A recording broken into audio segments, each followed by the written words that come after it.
আসসালামু আলাইকুম ভিউয়ার্স, আজকে আমি দেখাবো মাছের ভর্তা, কিভাবে মাছের ভর্তা করতে হয়। তো আমরা সর্বপ্রথমে মাছটা পরিষ্কার করে হালকা একটু হলুদ আর অল্প লবণ দিয়ে মিক্স করে রাখলাম। এখন মাছটাকে ভেজে নেব।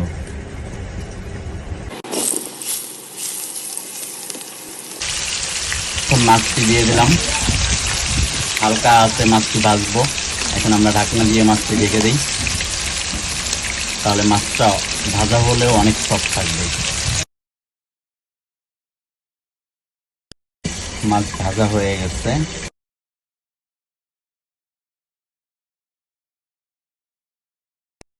এখন বাকি উপকরণগুলো তৈরি করব। এখন আমরা মাছের কাঁটাগুলো বেছে নিব। তো কাঁটাগুলো ভালো করে বেছে নিতে হবে, না হলে মাখার সময় হাতে কাঁটা লাগতে পারে।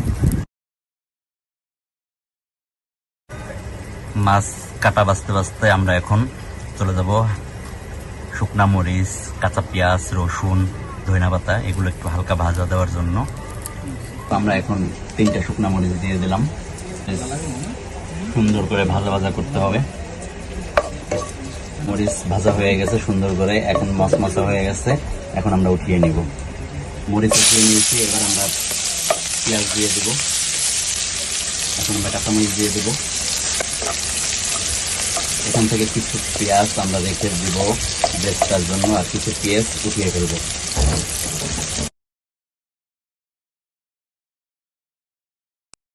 পেঁয়াজটা হালকা পেঁয়াজ বেরেস্তা করে দিলে, বাদামি কালার করে দিলে আলাদা একটা ফ্লেভার আসবে। এখন আমরা বাদামি কালার পেঁয়াজটা উঠিয়ে ফেলবো। এখন আমরা রসুন দিয়ে দেবো।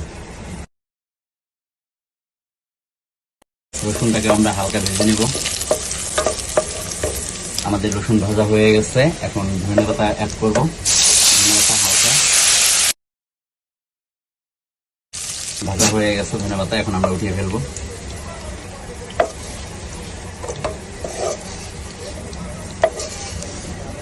এখন কেউ চাইলে শিলপাটায় বেটে নিতে পারেন অথবা হাতে মেখে নিতে পারেন, কিন্তু আমি শিলপাটা ইউজ করব না। আমি এখানে আমাদের মাছ বাছা হয়ে গেছে, হালকা পেঁয়াজ ভাজা, ধনিয়া পাতা, রসুন এবং পেঁয়াজ বেরেস্তা, সাথে আছে শুকনা মরিচ।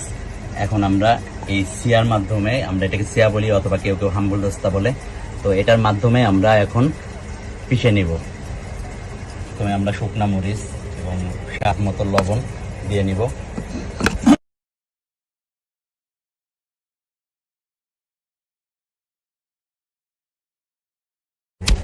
পেঁয়াজ, রসুন, ধনিয়া পাতা এগুলো হালকা ভেজে নেওয়ার কারণ, যদি বেশিক্ষণ থাকে ভর্তাটা তাহলে যেন নষ্ট হয়ে না যায়। এখন আমরা এটা উঠিয়ে ফেলবো, উঠিয়ে হাত দিয়ে মাছের সাথে ভর্তাগুলো মেখে ফেলবো। এখন আমরা 1 পিঠ লেবু চিপড়িয়ে রসটা দিয়ে দিব। লেবুর রসটা আসলে অসাধারণ একটা ফ্লেভার আসবে। ওকে, এখন হালকা সরিষা তেল আমরা পরিমাণ মতো দিয়ে দিতেছি। এখন সব মাছগুলো একসাথে মাখিয়ে ফেলবো। ওকে, আমাদের ভর্তাটা এখন মাখানো হয়ে গেছে। এখন আমরা উপরে হালকা সরিষা তেল দিয়ে দিব। ওকে, আমাদের ভর্তাটা হয়ে গেছে, এখন পরিবেশনের পালা। গরম গরম ভাতের সাথে ভর্তাটা খেতে অনেক মজা হবে। তো আজকে আপনাদেরকে দেখিয়ে দিলাম কিভাবে পাঙ্গাস মাছের ভর্তা করতে হয়। তো ভালো লাগলে সবাই একটা লাইক করে দিবেন। ওকে, ধন্যবাদ। আসসালামু আলাইকুম।